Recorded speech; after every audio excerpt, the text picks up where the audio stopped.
అందరికీ నమస్కారం అండి. What are the educational courses after 10th class?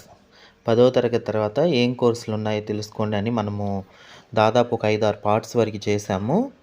అందులో అంతకుముందు మనం చేసిన వాటిల్లో IT intermediate courses, ITI trades గురించి, paramedical courses, polytechnic diploma courses గురించి, పాలిటెక్నిక్లోనే నాన్ టెక్నికల్ కోర్సెస్ ఉన్నాయి ఫర్ గర్ల్స్ ఓన్లీ.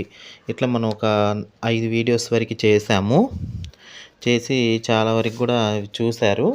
ఇప్పుడు ఏంటంటే మనము ఈరోజు కొత్త topic distance education. 10th class అయిపోయిన తర్వాత డిస్టెన్స్ ఎడ్యుకేషన్ అంటే దూర విద్యా కోర్సులు అంటారు కదా, వాటి గురించి మనం ఈరోజు వీడియో చేయడం జరుగుతుంది. ఇంకా తర్వాత కూడా మనం ఇంకా చేయాల్సిన మనం లిస్ట్లో అనుకున్న ఇంటర్మీడియట్ అని, polytechnic, diploma, ITI, paramedical courses, short term vocational courses, job oriented courses, apprenticeship programmes, distance education, government railway defence jobs, polytechnic non technical courses, ఇవన్నీ కూడా మనం 1 by 1 చూసుకుంటూ వస్తాము. ఈరోజు దూర విద్యా కోర్సులు 10th అయిపోయిన తర్వాత 10వ తరగతి పూర్తి చేసుకున్న తర్వాత మనం దూర విద్యా కోర్సులు డిస్టెన్స్ ఎడ్యుకేషన్ కోర్సెస్ ఏమేంటి మనం చేరవచ్చు అనే దాని గురించి బాగా మనం అసలు డీప్గా చూసుకుందాం. అయితే ఇందులో మనం 2 భాగాలుగా చెప్పుకుంటాం. ఇది ఫస్ట్ భాగం ఏంటంటే, అంటే ఇదే వీడియోలో 2 భాగాలుగా అసలు దూర విద్యా కోర్సులు అంటే ఏంటి, అసలు ఎందుకు దూర విద్యా కోర్సులకి వెళ్తారు అనేది చూస్తాం. నెక్స్ట్ దూర విద్యా కోర్సులు డిస్టెన్స్ ఎడ్యుకేషన్ కోర్సెస్ ఏమున్నాయి 10th క్లాస్ తర్వాత అనేది చూద్దాం. అయితే ఎవరైనా కనుక ఈ ఛానల్ కొత్తగా చూస్తున్నట్లయితే SG88 హబ్ ఛానల్ పేరండి. ఈ ఛానల్ ఇమేజ్ కూడా పెట్టాను. ఈ ఛానల్ని సబ్స్క్రైబ్ చేసుకోండి. ఎవరైనా లైక్ చేయకపోతే ఈ వీడియో లైక్ చేయండి. ఈ వీడియో మరింత మందికి చేరుతుంది. షేర్ చేయండి. ఛానల్ని సబ్స్క్రైబ్ చేసి ఆల్ నోటిఫికేషన్స్ ఆన్ చేసుకోండి.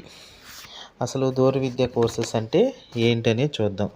దూర విద్యా కోర్సెస్ అంటే మనం జనరల్గా దూర విద్య కాకుండా రెగ్యులర్ కోర్సెస్ అంటే మనం కాలేజీ జాయిన్ అవుతాం, కాలేజీకి ప్రతిరోజు క్లాస్కి వెళ్తాము, క్లాస్కి వెళ్ళి అక్కడ చదువుకుంటాము, ఎగ్జామ్స్ రాస్తాము, సర్టిఫికేట్ వస్తుంది, జాబ్కి వెళ్తాం. కానీ దూర విద్యా కోర్సులు ఏంటంటే మనం ఎగ్జామ్స్ రాస్తాం, కానీ క్లాసుల్లోకి వెళ్ళి కూర్చొని వినాల్సిన అవసరం లేదు. అదేవిధంగా ఆన్లైన్ కోచింగ్, ఆన్లైన్లో కానీ లేదంటే బుక్స్ తెచ్చుకొని చదువుకొని కానీ మనం ఆ ఎగ్జామ్స్ వరకే రాస్తాం అన్నమాట. కాలేజీకి వెళ్ళి మనం దూర విద్యా కోర్స్ జాయిన్ అవుతాము, జాయిన్ అయిపోయి ఓన్లీ ఎగ్జామ్స్ టైం వరకే మనం రాస్తాం. కొంతమంది ఏంటంటే కొంచెం ఎగ్జామ్స్ రాసే కూడా బాగుండటం కోసం ఏదన్నా ఒక సండే అనో లేదంటే 1 or 2 days అనో వాటి గురించి సబ్జెక్ట్ గురించి కొంచెం బ్రీఫ్గా తెలుసుకొని ఆ బుక్స్ ప్రిపేర్ అయ్యి ఎగ్జామ్స్ రాస్తారు. వీరికి కూడా జాబ్స్ వస్తాయి, government, private jobs. Distance education చేసిన వాళ్ళకి కూడా గవర్నమెంట్ జాబ్స్, ప్రైవేట్ జాబ్స్ కూడా వస్తాయి. అయితే 10వ తరగతి అయిన తర్వాత ఏమేమి కోర్సులు ఉంటాయో కూడా చూద్దాం. అయితే అసలు ఎందుకు ఈ డిస్టెన్స్ ఎడ్యుకేషన్ ఎందుకు చేస్తారంటే ఫ్లెక్సిబిలిటీ ఉంటుందన్నమాట. అంటే వాళ్ళ ఓన్ ప్లేస్లో నుంచే యూనివర్సిటీ ఎక్కడైనా ఉండని, ఎక్కడో ఉంటుంది, అక్కడికి మనం వెళ్ళి చదువుకోలేము, కానీ వాళ్ళ ఓన్ ప్లేస్లోనే ఉండి చదువుకొని ఎగ్జామ్స్ రాయొచ్చు. ఎగ్జామ్ సెంటర్ ఇస్తారు, అక్కడికి వెళ్ళి ఎగ్జామ్ రాస్తాం. వాళ్ళ ఓన్ షెడ్యూల్లో చదువుకోవచ్చు. ఇప్పుడు కాలేజీ టైమింగ్స్ 10 to 5 ఉంటాయి, ఖచ్చితంగా ఆ టైం అక్కడికి వెళ్ళి చదువుకోవాలి రెగ్యులర్ కోర్స్ అంటే. కానీ డిస్టెన్స్ అలా అవసరంలా, వాళ్ళ ఓన్ షెడ్యూల్ ప్రకారమే వాళ్ళు చదువుకుంటారు. తర్వాత ఏంటంటే మనం ప్రపంచంలో ఎక్కడైనా కానీ ఉండని మనం ఆన్లైన్ కోర్స్ రిజిస్ట్రేషన్ చేసుకుంటే డిస్టెన్స్ ఎడ్యుకేషన్ కోర్సు మనం క్లాస్ రూమ్స్కి అటెండ్ అయ్యి మన సాంప్రదాయ పెద్దలు ఏ విధంగా అయితే క్లాసులకి వెళ్ళి మళ్ళీ వస్తాం, ఇదంతా లేకుండా మనం ఉన్న దగ్గరే చదువుకుంటాం. కొన్ని రిమోట్ ఏరియాస్ ఉంటాయి, వాళ్ళు కొన్ని దూర ప్రాంతంకి వెళ్ళి చదువుకోలేరు, అక్కడే ఉండి చదువుకోగలరు. అలాంటి వాళ్ళు డిస్టెన్స్ ఎడ్యుకేషన్ చేసుకుంటే సరిపోతుంది అనమాట. క్లాస్కి వెళ్ళకుండా వాళ్ళు ఉన్న గ్రామంలోనే చదువుకొని ఎగ్జామ్స్ రాస్తారు. అదేవిధంగా ఇప్పుడు ఈ డిస్టెన్స్ ఎడ్యుకేషన్ చేసిన వాళ్ళకి ఇంకా అకామిడేషన్ అవసరం లేదు, ట్రాన్స్పోర్టేషన్ రోజు బస్సుకి కానీ అట్లయితే అట్లా వెళ్ళి వెహికల్స్ మీద కానీ వెళ్ళి చదువుకోవాల్సిన లేదు, ఎందుకంటే అసలు కాలేజీకి వెళ్ళవసరం లేదు కాబట్టి. అదొకటి, అందుకోసం అదొక బెనిఫిట్. కొంతమంది ఏంటంటే అంతా చదువుకుంటారు, చాలా సబ్జెక్ట్స్ చదువుకుంటారు, కానీ కొన్ని కొన్ని సబ్జెక్ట్స్లో ఇంకా బాగా డెప్త్గా చదువుకోవాలనే ఆలోచనతో కాలేజీకి వెళ్ళకుండా ఇంటి దగ్గర ఖాళీగా ఉండకుండా ఏదో కోర్స్, డిస్టెన్స్ కోర్స్ చేస్తానే ఉంటారు. అది అన్నమాట. కొంతమంది స్కిల్స్ డెవలప్మెంట్ కోసం డిస్టెన్స్ ఎడ్యుకేషన్ చేస్తారు. ఈ విధంగా రకరకాలుగా డిస్టెన్స్ ఎడ్యుకేషన్ కోర్స్ చేస్తారండి. ఈ కోర్సులు కనుక చూస్తే, డిస్టెన్స్ ఎడ్యుకేషన్ కోర్సులు 10th అయిన తర్వాత మనము జనరల్గా సర్టిఫికేట్ కోర్సులు అంటారు వీటిని. కొంతమంది కుటుంబ ఆర్థిక పరిస్థితులు బాగోపోయినా కూడా డిస్టెన్స్ ఎడ్యుకేషన్ చేస్తారండి, అది కూడా ఉంది రీజను. ఈ జనరల్గా డిస్టెన్స్ ఎడ్యుకేషన్ కోర్సులు 1 year 2 year అలా ఉంటాయి 10th అయిపోయిన తర్వాత అయితే కనుక. అదే డిస్టెన్స్ ఎడ్యుకేషన్ డిగ్రీ ఇలాంటివి అయితే మామూలు జనరల్ డిగ్రీ 3 years ఉందనుకోండి, 3 years అలా ఉంటాయి. కానీ ఇప్పుడు మనం 10th అయిన తర్వాత చూస్తున్నాం కాబట్టి 10th అయిన తర్వాత certificate course in automobile technology అని ఉంది. ఇది ఏంటంటే మనకి, మనం ఈ వెహికల్స్ ఉంటాయి కదా, రకరకాల కార్లు కానీ, ఆటోమొబైల్ ఇండస్ట్రీ అంటాం కదా, ఈ కార్సు ఇలాంటి వాహనాల్లో ఏదైనా ప్రాబ్లం ఉందనుకోండి, రిపేర్ ఉంది, దాన్ని కనిపెట్టడం, ఆ రిపేర్ చేయగలగటం, ఏదైనా బ్రేక్స్కి సంబంధించి, సస్పెన్షన్కి సంబంధించి రిపేర్ చేయటం, ఆ వెహికల్లో ఏదైనా ఎలక్ట్రానిక్ సిస్టమ్స్ ఉంటాయి, అందులో వెహికల్లో కూడా మనకి ఈ లైట్లు వెళ్ళటానికి ఇవన్నీ ఎలక్ట్రికల్ అవి ఉంటాయి కదా, అలాంటి వాటి గురించి తెలుసుకోవటం, ఇంధనాలు అందులో వాడే ఫ్యూయల్ వాటి గురించి తెలుసుకోవటం, ఇదంతా కూడా ఇందులో నేర్పిస్తారనమాట. ఇది ఒక మెకానికల్ ఇంజనీరింగ్కి సంబంధించి సబ్ బ్రాంచ్ అని కూడా అనుకోవచ్చు. జనరల్గా ఇది 3 years కూడా ఉంటుంది కోర్సు. తర్వాత సర్టిఫికేట్ కోర్స్ ఇన్ ఇంగ్లీషు, ఇది 3 months to 1 year ఉంటుందండి. ఇది ఆన్లైన్ కోర్స్ కానీ డిస్టెన్స్ ఎడ్యుకేషన్ కోర్సు. ఇందులో అసలు ఇంగ్లీష్కి సంబంధించి ఏమేమి నేర్చుకుంటా అంటే, ఇంగ్లీష్ ఎలా మాట్లాడటం తప్పులు పోకుండా, గ్రామర్ మిస్టేక్స్ లేకుండా కానీ, స్పెల్లింగ్ మిస్టేక్స్ లేకుండా రాయగలగటం, గ్రామర్ మిస్టేక్స్ లేకుండా చదవటం, ఇవన్నీ స్పీకింగ్ మాట్లాడగలగటం, ఇదంతా how to read and speak అనమాట. రైటింగ్ స్కిల్స్ ఇవన్నీ కూడా ఈ సర్టిఫికేట్ కోర్స్ ఇన్ ఇంగ్లీష్లో నేర్చుకుంటారు. తర్వాత certificate course in food and nutrition. Food and nutrition అంటే డైటీషియన్, అంటే మనం ఎంత డైట్ తీసుకోవాలి, ఎంత ఫుడ్ తీసుకోవాలి, ఒక హ్యూమన్ బాడీకి ఏ పోషకాలు ఎంత మోతాదులో కావాలి, ఆ న్యూట్రిషన్కి సంబంధించి డైట్ గురించి ఈ నేర్చుకుంటారు. ఇది జనరల్గా 6 months ఉంటుంది. ఇది న్యూట్రిషన్ అండ్ వెల్బీయింగ్ గురించి, ఫుడ్ సేఫ్టీ, ఆహార భద్రతా నియమాల గురించి నేర్చుకుంటారు ఈ ఫుడ్ ఇండస్ట్రీలో. అదేవిధంగా హెల్త్ గురించి, అదేవిధంగా బ్యాలెన్స్డ్ డైట్ తీసుకోవటం అనే దాని గురించి కూడా నేర్చుకుంటారు. వీళ్ళు జనరల్గా డైటీషియన్గా సెటిల్ అవుతారు, ఫుడ్ టెక్నాలజిస్ట్ లాగా బయట చిన్న చిన్న జాబ్స్ వస్తూ ఉంటాయి. అంటే సర్టిఫికేట్ కోర్స్ కదా, ఎక్స్పీరియన్స్ ఉండే కొద్దీ కూడా శాలరీ పెరుగుతూ ఉంటుంది. ఒక న్యూట్రిషనిస్ట్గా కూడా జాబ్ సంపాదిస్తూ ఉంటారు. ఫుడ్ రీసెర్చర్గా జాబ్ వస్తుంది. అదేవిధంగా స్పోర్ట్స్ న్యూట్రిషనిస్ట్, అంటే మనం ఆటలాడే వాళ్ళు ఎంతైతే డైట్ తీసుకోవాలి, అంటే ఎక్కువ తిని లావు అయ్యారు అనుకోండి, సరిగ్గా ఆడలేరు కదా, వాళ్ళు ఎంత డైట్ అయితే తీసుకోవాలో అంత డైటే తీసుకుంటారు అనమాట. కాబట్టి వాళ్ళకి స్పోర్ట్స్ ఆడే వాళ్ళకి ఫుడ్ ఇంత తీసుకోవాలని ఫుడ్ న్యూట్రిషనిస్ట్ అనే చిన్న మామూలుగా పోస్ట్ అనేది రావడం జరుగుతుంది. హెల్త్ మేనేజ్మెంట్ గురించి కూడా వీళ్ళకి జాబ్స్ వస్తాయి. ఇది ఈ కోర్స్ అనమాట. తర్వాత కోర్స్ వచ్చేసి certificate course in library science. Certificate course in library science అంటే, మనం చాలామంది తెలుసు గ్రంథాలయాలు అంటాం, లైబ్రరీస్. ఈ లైబ్రరీస్లో బుక్స్ కానీ పాంప్లెట్స్ ఉంటాయి. అదేవిధంగా మనకి ఎన్నో రకాలైన పెద్ద పెద్ద వాల్యూమ్స్ బుక్స్ ఉంటాయి, రికార్డ్స్ ఉంటాయి. ఇవన్నీ ఈ బుక్స్ కానీ పాంప్లెట్స్ కానీ ఇవన్నీ కూడా డిఫరెంట్ ర్యాక్స్లో ఎలా ఏర్పాటు చేయాలి, ఎలా అరేంజ్ చేయాలి, వాటిని ఎలా మెయింటైన్ చేయాలి, ఈ లైబ్రరీలో మేనేజ్మెంట్ స్కిల్స్, వాటిని మనం లైబ్రరీని ఎలా జాగ్రత్తగా సైలెన్స్గా మెయింటైన్ చేయాలి. అదేవిధంగా లైబ్రరీకి సంబంధించి కొంతమంది ఇంకా కొన్ని చోట్లయితే లైబ్రరీ కార్డ్స్ ఇస్తారు, బుక్స్ ఇంటికి తీసుకెళ్ళి మళ్ళీ తేవచ్చు అనమాట. ఇలాంటివన్నీ కూడా సర్టిఫికేట్ కోర్స్ ఇన్ లైబ్రరీ సైన్స్లో నేర్పిస్తారు. ఇంకా లైబ్రరీకి సంబంధించి మొత్తం ఉంటుంది. లైబ్రేరియన్గా అలా చిన్న చిన్న జాబ్స్ వస్తూ ఉంటాయి అనమాట. 10th తర్వాత అంతే కదండి, మరీ హై శాలరీ జాబ్స్ రావు. మనం జస్ట్ కొన్ని ప్రైవేట్ లైబ్రరీస్ ఏమైనా ఉన్నా కూడా అందులో కూడా జాయిన్ అవ్వచ్చు అనమాట ఈ సర్టిఫికేట్తో.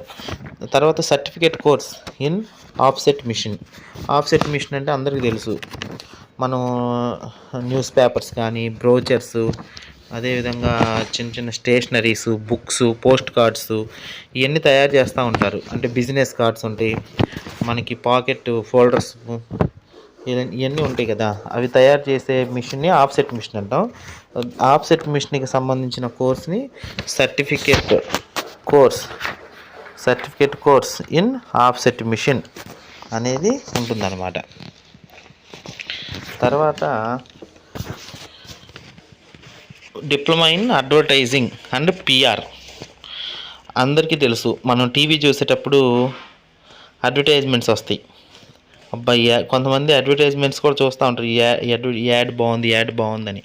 లేదంటే పెద్ద పెద్ద హోర్డింగ్స్ కట్టి టౌన్స్లో వెళ్ళగానే ఒక అడ్వర్టైజ్మెంట్ పెద్ద హోర్డింగ్ చూసి, ఈ అడ్వర్టైజ్మెంట్ బాగుంది, ఇది మనం కొనుక్కుందాం అని అనుకుంటాం.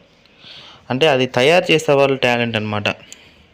దాని గురించి చదువుకునే కోర్సే diploma in advertisement and PR, అంటే పబ్లిక్ రిలేషన్ అనమాట.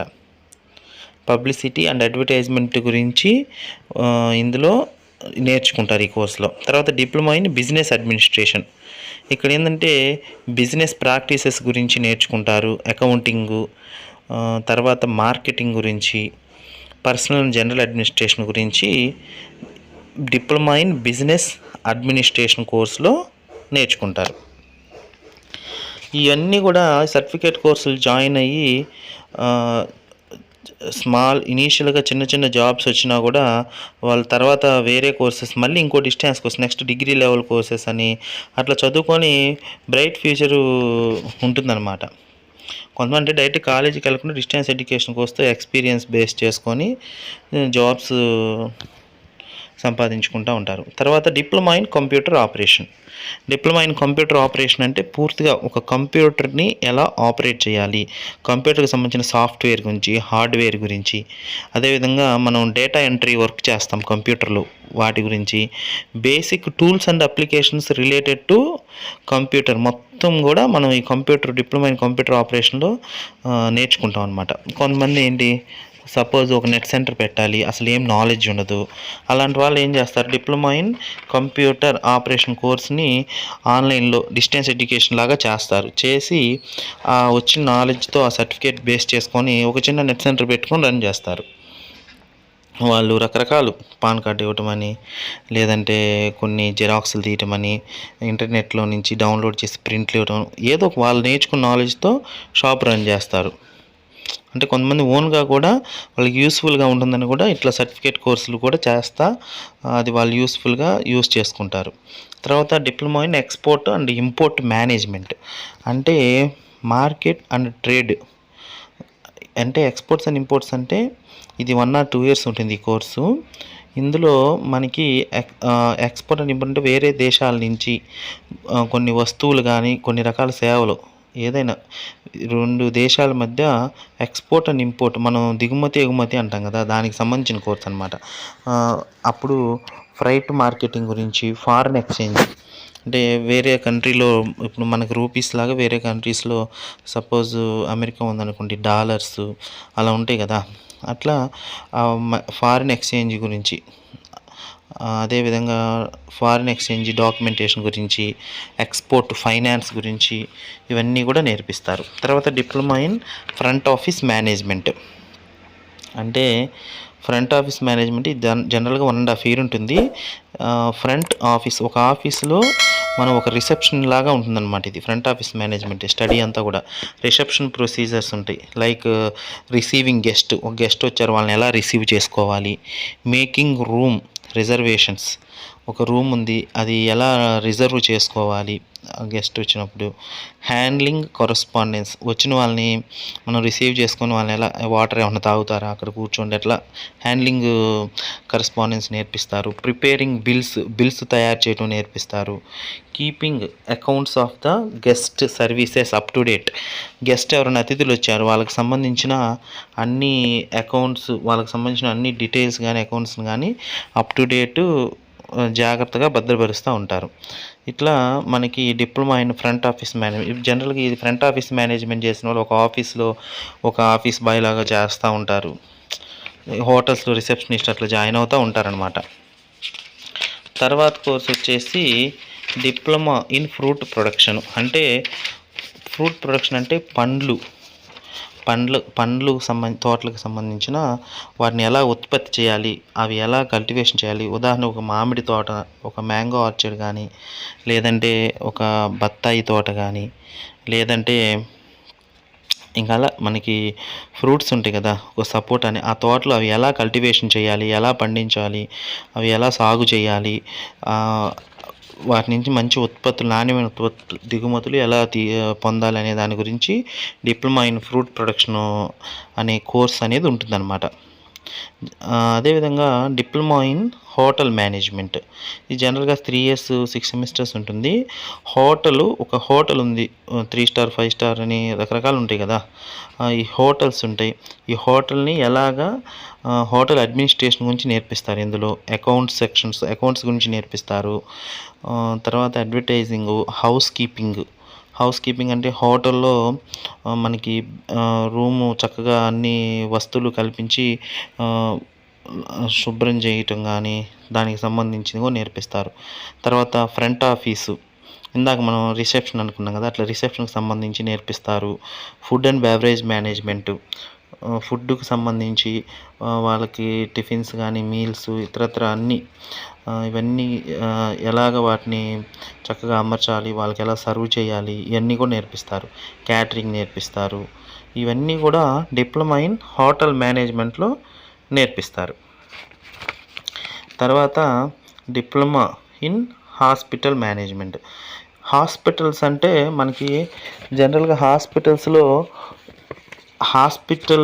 హాస్పిటల్ని ఎలా రన్ చేయాలి, అక్కడ స్టాఫ్తో ఎలా ఉండాలి, వాళ్ళ చేత జనరల్గా పేషెంట్ కేర్కి సంబంధించి పేషెంట్ని కేర్గా చూసుకుంటున్నారా లేదా అన్ని అడ్మినిస్ట్రేషన్ అనమాట. ఇవన్నీ కూడా అంటే మనము ప్రతి ఒక్కటి నోట్ చేసుకుంటూ ఉంటాం. హాస్పిటల్లో హైజీనిక్గా ఉంటుంది, శుభ్రంగా ఉంటుందా లేదా, క్వాలిటీగా ఉంటున్నాయా లేదా, పేషెంట్ని కేర్గా చూసుకుంటున్నారా లేదా, స్టాఫ్ వచ్చేవాళ్ళు టయానికి వస్తున్నారా రావట్లేదా, అంటే అడ్మినిస్ట్రేషన్ అనమాట. ఇదంతా కూడా హాస్పిటల్ నడపడానికి సంబంధించిన సబ్జెక్ట్స్ అన్నీ కూడా మనకి డిప్లొమా ఇన్ హాస్పిటల్ మేనేజ్మెంట్ అడ్మినిస్ట్రేషన్లో నేర్పిస్తారు. ఈ కోర్స్ కూడా బాగానే ఉంటుంది. కొంతమంది హాస్పిటల్ ఉంటుంది, డబ్బు ఉంటే హాస్పిటల్ పెడతారు, హాస్పిటల్ని ఎలా అడ్మినిస్ట్రేషన్ చేయాలో తెలియదు. అలాంటి వాళ్ళు డిప్లొమా ఇన్ హాస్పిటల్ అడ్మినిస్ట్రేషన్ అనే కోర్స్ జనరల్గా 1 or 2 years ఉంటుంది కదండి. ఈ కోర్సు గురించి నేర్చుకున్నారనుకోండి, అప్పుడు ఆటోమేటిక్గా వాళ్ళకేంటి, హాస్పిటల్ని వాళ్ళ సొంత హాస్పిటల్ ఎలా రన్ చేయాలి, వచ్చే పేషెంట్స్తో కానీ, అదేవిధంగా వచ్చే వాళ్ళతో ఎలా ఉండాలి ఏంటనేది కూడా తెలుసుకుంటారు. అదేవిధంగా next diploma in industrial safety అనే కోర్స్ ఉంది. ఇదేంటంటే పెద్ద ఇండస్ట్రీస్ ఉంటాయి. ఆ ఇండస్ట్రీలో వాళ్ళ ఎటువంటి రిస్కులు జరగకుండా prevention of risk management techniques, రిస్కులు ఏం జరగకుండా దానికి సంబంధించిన నైపుణ్యాన్ని నేర్పిస్తారు. పెద్ద ఇండస్ట్రీలో, కర్మాగారాల్లో కానీ ఎటువంటి రిస్కులు జరగకుండా వాళ్ళ సేఫ్ గురించి, వాళ్ళ ఆరోగ్యం గురించి కూడా ఈ కోర్సు చెప్తారనమాట ఈ కోర్సులో. అదేవిధంగా యాక్సిడెంట్స్ ఇలాంటివి ఏమన్నా ముందుగానే జరగకుండా వాళ్ళకి అన్ని నైపుణ్యాలు నేర్పిస్తారనమాట. తర్వాత ఏదన్నా డేంజరస్ కెమికల్స్, డేంజరస్ మెటీరియల్స్ ఉంటాయి. ఆ కెమికల్స్ ఉన్నప్పుడు వాటిని జాగ్రత్తగా ఎలా వాడాలి, ఎలా డీల్ చేయాలి, వాటిని ఎలా భద్రపరచాలని ఇదంతా కూడా డిప్లొమా ఇండస్ట్రియల్ సేఫ్టీలో నేర్పిస్తారు. తర్వాత డిప్లొమా ఇన్ లేబర్ లాస్, జనరల్గా ఇది 1 year కోర్సు. లేబర్ అంటే మనకి తెలుసు, అందరూ కూడా మనకి మనం వర్క్ చేస్తాం అనమాట. ఎక్కడైనా సరే లేబర్ అంటే కూలీ పని చేస్తారు. ఇండస్ట్రీలో కానీ బయట కానీ ఎక్కడైనా వాళ్ళకి సంబంధించి కొన్ని న్యాయపరమైన హక్కులు అనేవి ఉంటాయి. వాళ్ళని ప్రొటెక్టింగ్ లేబర్ అంటాం. వాళ్ళని కాపాడుతూ ఉంటారు. అంటే వాళ్ళు ఏదన్నా రిస్క్ వర్క్ చేస్తున్నారు, వాళ్ళకి సంబంధించిన సేఫ్ మెజర్స్ కల్పించడం, మెడికల్ ఎమర్జెన్సీ ఏమైనా ఉందనుకోని ఇమీడియట్గా వాళ్ళకి ప్రొవైడ్ చేయటం, వాళ్ళ బాగోగులు చూసుకోవటం, లేబర్కి సంబంధించి వాళ్ళ హెల్త్కి సంబంధించి వాళ్ళు వర్క్ చేస్తున్నారు అనుకోండి, సేఫ్ వర్క్ ఎన్విరాన్మెంట్, ప్రశాంతమైన పని వాతావరణాన్ని కలిగించటం, అవన్నీ కూడా ఉంటే ఆటోమేటిక్గా ఆ కంపెనీ యొక్క ప్రొడక్టివిటీ, ఉత్పాదకత కూడా పెరిగిద్ది అనమాట. బాగా మంచి ప్రొడక్ట్స్ ఉత్పత్తి చేస్తారు, మంచి లాభాలు కూడా వస్తాయి. అది లేబర్ని సరిగ్గా చూసుకోలేదనుకోండి ఆటోమేటిక్గా కంపెనీ డ్రాప్ అవుతుందన్నమాట. తర్వాత డిప్లొమా ఇన్ మాస్ కమ్యూనికేషను అంటే మనం ఏదైనా ఒక విషయం మన పక్కనున్న మనిషికి చెప్తాము, మనం ఆ పక్కనున్న నలుగురికి చెప్పగలం. అదే ఒక పేపర్లోనో లేదంటే ఇట్లా ఒక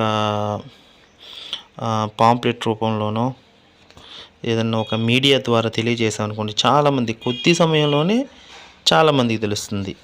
దానికి సంబంధించిన కోర్సు ఇందులో నేర్పిస్తారు. Creating, sending, receiving, analysing messages to large audience, ఒకేసారి చాలామందికి తెలియజేయటం అనమాట. డిప్లొమా ఇన్ మాస్ ఒక టీవీలో ఒక యాడ్ వచ్చింది, ఒక్కసారిగా 1,00,00,000 మంది చూస్తారు. అదే 1,00,00,000 మందికి మనం పర్సనల్గా చెప్పాలంటే ఎంత టైం పట్టిద్ది, అసలు కుదరదు. కాబట్టి ఇట్లాంటి diploma in mass communication study చేసినప్పుడు వాళ్ళు ఈజీ మెథడ్స్లో ఆడియన్స్ని రీచ్ అయ్యేటట్టు ఉంటుందన్నమాట. Diploma in sales and marketing management ఇది జనరల్గా 1 year ఉంటుంది. అంటే ఏదైనా ఒక వస్తువుని ఎలా అమ్మాలి, అదేవిధంగా కన్జ్యూమర్ బిహేవియర్ ఎలా ఉంటుంది, కొనుక్కునే వాళ్ళు వినియోగదారు వాళ్ళ యొక్క బిహేవియర్ ఎలా ఉంటుందో తెలుసుకోవచ్చు. మార్కెట్ రీసెర్చ్ కూడా చేసి మన సేల్స్ని పెంచుకోవటం గురించి నేర్పిస్తారన్నమాట ఈ కోర్సులో. ఈ విధంగా మనం డిస్టెన్స్ ఎడ్యుకేషన్లో 10 నాకు చేసి సొంతంగా మనకు ఉపయోగపడటం కోసం ఈ కోర్సులు చేయొచ్చు. అంటే 10 అయినాక మనం ఏం చదువుకున్నా కూడా ఈ డిఫరెంట్ కోర్సులు చేసి ఈ నాలెడ్జ్ అంతా వస్తుంది. వాళ్ళు వాళ్ళ లైఫ్లో ఇది యూస్ చేసుకుంటారనమాట. సొంతంగా బిజినెస్ పెట్టుకోవచ్చు, లేదంటే వాళ్ళు పర్సనల్గా ఆ సబ్జెక్టులో ఇంప్రూవ్ అవ్వాలనుకున్నప్పుడు కాలేజీకి వెళ్ళకుండానే డిస్టెన్స్ ఎడ్యుకేషన్ చేసి నేర్చుకోవచ్చు. ఓకే అండి, ఇప్పుడు డిస్టెన్స్ ఎడ్యుకేషన్ కోర్సు కూడా నేర్చుకున్నాము. నెక్స్ట్ మిగతా కోర్సులు కూడా నెక్స్ట్ వీడియో చేద్దాము. ఎవరైనా మన ఛానల్ కనుక సబ్స్క్రైబ్ చేసుకోకపోతే సబ్స్క్రైబ్ చేసుకోండి. SG88 హబ్ ఛానల్ ఇదేనండి లోగో, ఛానల్ నేమ్ కూడా ఇదే ఉంటుంది. SG88 హబ్ అని కొట్టినట్టయితే వస్తుంది. ఇలాంటి మరిన్ని వీడియోస్ మీకు వెంటనే నోటిఫికేషన్ రావడం కోసం సబ్స్క్రైబ్ చేసుకొని బెల్ సింబల్ నొక్కండి. అదేవిధంగా ఈ వీడియోని లైక్ చేయండి, కామెంట్స్ పెట్టండి. ఇంకా నెక్స్ట్ ఎలాంటి వీడియోస్ కావాలో చెప్పినట్లయితే అవి కూడా నేను ఈ సమాచారాన్ని గ్యాదర్ చేసి మీకు పూర్తి ఇన్ఫర్మేషన్ ఇస్తాను. మీరు కూడా ఇంకా డిఫరెంట్ సోర్సెస్ ద్వారా మీకు కావాల్సిన సమాచారాన్ని వెతుక్కోండి. అందరికీ థ్యాంక్స్ ఫర్ వాచింగ్ అండి. Thank you so much. Please subscribe.